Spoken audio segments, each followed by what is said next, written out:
மைனஸில் இருக்க டெம்பரேச்சரில் கிட்ஸ் எப்படி ரெடி ஆகிறாங்கன்னு பார்ப்போம். First layer thermals. இது பேசிக்காக அவங்கள நல்லா வார்மாக வச்சுக்கிறதுக்கு.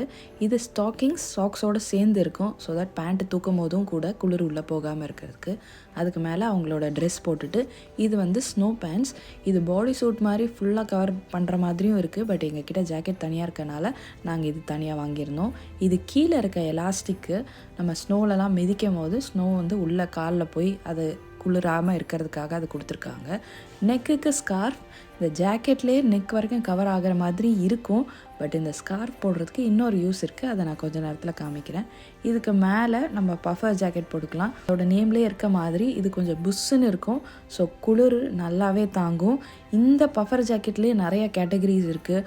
Wind resistant, water proof, water resistant அந்த மாதிரி. ஸோ நீங்கள் எந்த ஏரியாவில் இருக்கீங்களோ அதுக்கேற்றபடி லெவலில் ஜாக்கெட் வாங்கிக்கணும். நெக்ஸ்ட்டு தலைக்கு உள்ளன் கேப். இந்த ஸ்கார்ஃப் போடுற அட்வான்டேஜ் இதுதான். நம்ம ஃபுல்லாக கவர் பண்ணாலும் நம்ம ஃபேஸ் கவர் ஆகாமல் இருக்கும். ஸோ விண்ட் அடிக்கும் போது அந்த மூக்கெல்லாம் பயங்கர ஃப்ரீஸ் ஆயிரும். ஸோ ஸ்கார்ஃபை இப்படி போடும்போது நம்மளுக்கு கொஞ்சம் மேனேஜ் பண்ண முடியும். கைக்கு உலன் க்ளவுஸ். இது ஸ்னோ க்ளவுஸ். உலன் க்ளவுஸ் வந்து வாட்டர் ப்ரூஃப் கிடையாது. ஸ்னோவெல்லாம் எடுத்தால் பயங்கர ஈரமாயிரும். ஸ்னோவெல்லாம் எடுக்கிறோம் அப்படின்னா நம்ம அந்த ஸ்னோ க்ளவுஸ் தான் யூஸ் பண்ணி ஆகணும். நமக்கு கையும் காலும் தான் பயங்கரமாக குளிரும். ஸோ இன்னொரு லேயர் ஆஃப் சாக்ஸ் போட்டுட்டு நெக்ஸ்ட்டு ஷூ வந்து அடியில் க்ரிப் இருக்கிற மாதிரி ஷூவாக பார்த்து வாங்கணும். இது ஸ்னோ பூட்ஸ்னும் கிடைக்கும். நார்மல் ஷூ போட்டால் நம்மளுக்கு ஐஸில் ஸ்கிட் ஆயிரும். ஸோ நல்ல க்ரிப் இருக்க ஷூ தான் போடணும்.